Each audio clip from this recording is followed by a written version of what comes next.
Domka je združenie salesianskej mládeže, ktoré pracuje s deťmi a s mladými po celom Slovensku. Máme asi 8 000 členov, z toho asi 1500 dobrovoľníkov.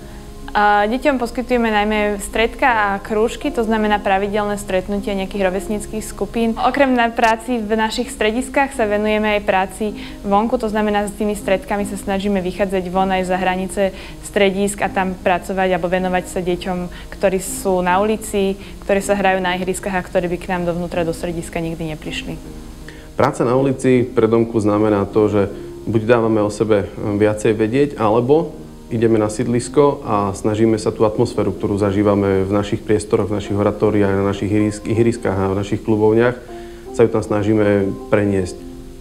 Pre Domku tie najdôležitejšie hodnoty, o ktoré sa snažíme, aby boli tak jasne odkomunikované, tak sú predovšetkým úcta k druhému človeku, to, že veríme v mladého človeka, veríme v jeho schopnosti, v jeho potenciál, veríme v to, že sme stvorení a že sme otvorení aj pre niečo vyššie, ako je samotný človek. A k tomuto sa snažíme viesť aj všetkých našich členov alebo animátorov.